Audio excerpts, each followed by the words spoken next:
l'histoire de la cagnotte pourrait bien se retourner contre lui.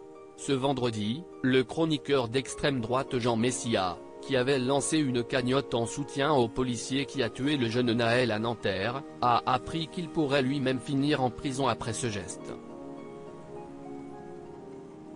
En effet, selon l'avocat de la famille du jeune homme, il a multiplié les infractions dans ce dossier. Cette fameuse cagnotte n'a pas fini de faire parler. Mis en place pour soutenir le policier qui a tué le jeune Nahel à Nanterre le 27 juin dernier, avant d'être mis en examen pour homicide volontaire, cet appel aux dons avait récolté plus de 1,6 million d'euros, finalement versés à la femme du fonctionnaire. Une réussite pour son créateur, le chroniqueur d'extrême droite Jean Messia. Mais qui pourrait à son tour lui coûter la prison.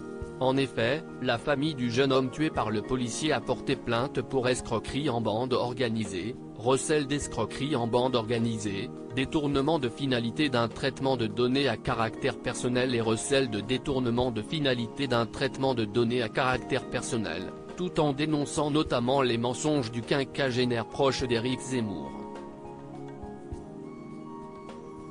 Celui-ci avait opposé le fonctionnaire de police, présenté comme un héros du Bataclan, et l'adolescent, qu'il décrivait publiquement et mensongèrement comme un multirécidiviste.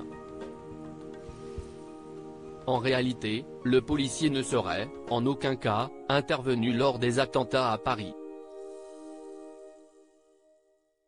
Et, pire, les informations données sur Nahel, nécessairement données par un ou plusieurs membres des forces de l'ordre et dans le but de le criminaliser, entreraient manifestement dans la violation du secret de l'instruction. Prison ferme et lourde amende. Et cette lourde faute pourrait lui coûter très cher, puisqu'elle est punie de 3 ans d'emprisonnement et 45 000 € d'amende.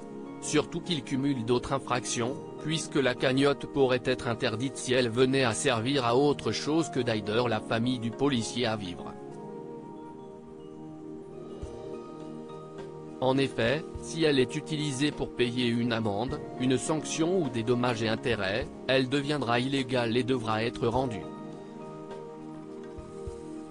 D'ailleurs, les avocats de la famille de Nahel ont porté plainte également contre toute personne bénéficiant de la cagnotte, quand bien même elle serait de la famille du policier ayant tué Nahel, expliquant que tous les bénéficiaires se rendraient dès lors coupables de recel d'escroquerie en bande organisée.